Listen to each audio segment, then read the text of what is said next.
Good morning. Okay, let's start here. Blessed are the pure in heart, for they shall see God. What's that mean? What does it mean to be pure in heart? This is yet another one of those things that Jesus said that when we look at it in a deeper sort of way, it kind of opens the door to greater and to some pretty amazing things. But then it says, we shall see God, the pure in heart shall see God. What does that mean?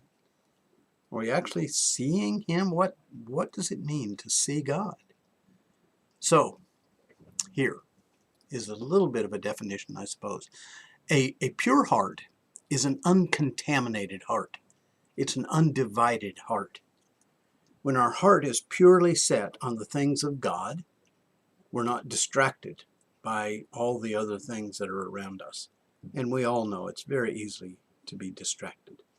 But the pure in heart are truly focused on God. Remember when Paul wrote to the Romans? Let me read you something he said in the very first chapter of Romans. He said this, since the creation of the world, his invisible attributes, his eternal power and divine nature have been clearly seen, being understood through what has been made.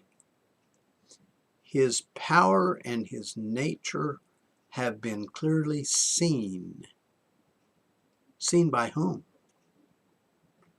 Well, those who focus on God can see him in the creation. They see his handiwork, they see his power, they see his, I think I'm making up a word here, but they see his godness. Those who don't see God are without excuse, Paul says in that same passage, because his nature is too obvious. His power is too obvious. His presence is too great. So unless your mind is divided or contaminated by the world, you're going to see God in the things that he made. Disciples see God in the mountains, in all of creation. He and she, disciples, that is, they see God in people. They even see God in the challenges that come along because, well, as the psalmist said, he is a very present help in times of trouble. Those disciples are constantly aware of the presence of God. And the skeptic then comes along and says, well, I don't see him. All I see is that the world's in a great big mess. All I see is all this trouble and it doesn't have any solutions whatsoever. Well, that's partially right. The skeptic doesn't see God because his mind is not pure. His mind is contaminated by the things of the world. Titus, in his short little book, even talks about this. He says, to the pure all things are pure, but to those who are defiled and unbelieving nothing is pure, but both their mind and their conscience are defiled. Well, there we are again. If the mind is pure, what we see and what we experience is pure. It is those who are defiled, those whose minds are not pure, that see all the evil in the world. They see problems when disciples see actually opportunities.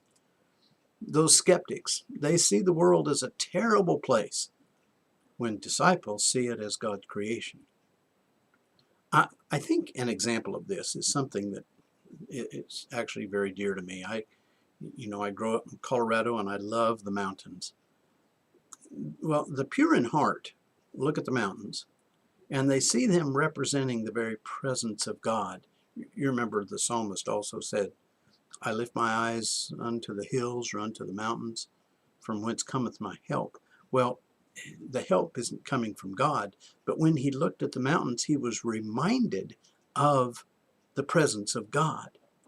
This is the whole idea, that those who are pure in heart, those who are uncontaminated by the world, can look at those mountains and they see the very presence of God. But those people that are skeptics, They look at the mountains and they see them simply as a result of conflicting fault lines on the surface of the earth that are colliding and disrupting the earth's surface. That's a very naturalistic approach, and it leaves God out of it altogether. But here's the real teller. Those same people who cannot see God in the mountains are also the people who see faults in everything else and in everybody else.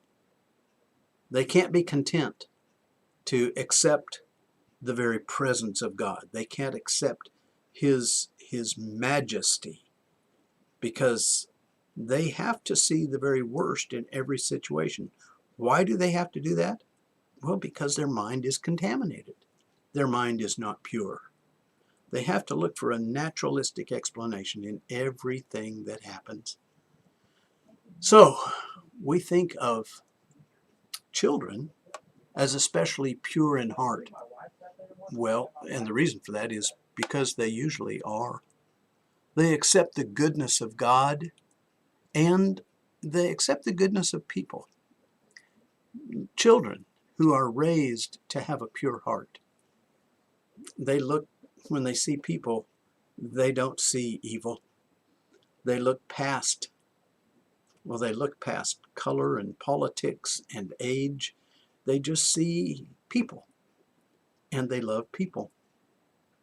They see everything as a product of this living, loving God who, through their parents, the parents of these pure-minded children, they see God as this loving one who tucks them in at night and lovingly assures them when storms blow and the thunder booms. But, sadly, there are children who are not being raised to be pure of heart.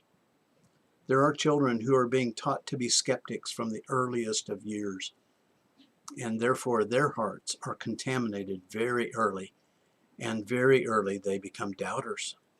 They don't see God because they've been taught to see evil. We are all children of God. That's a bottom line. In the grand scheme of things, we are all children of God, and he lovingly puts his arms around us and gives us assurance that he is there. And when we learn to completely trust him, to filter out the contamination of the world, then we become pure in heart. And then we see God. Is it really that simple? Isn't this kind of a naive way to look at the whole world, that we just choose to see God and we don't acknowledge in the same sort of way the presence of evil? Oh, it's not that disciples deny the reality of evil. It's just that that's not the primary thing that they focus on. But isn't that kind of naive in all of this? Well, in answer to that, I would simply say, make your choice. You can choose to walk the path of purity in thinking and enjoy the presence of God at every turn. Or you can choose to walk with doubt and with skepticism and with a contaminated mind and be submerged in fear and distrust. So, which way is more productive? Which way is the most peaceful? Which way is the way that you really want to live? Blessed are those who are pure in heart, for they shall see God. Go see God today. Bye. Resound with God's own heart. Oh, let the ancient words impart. Words of life, words of hope.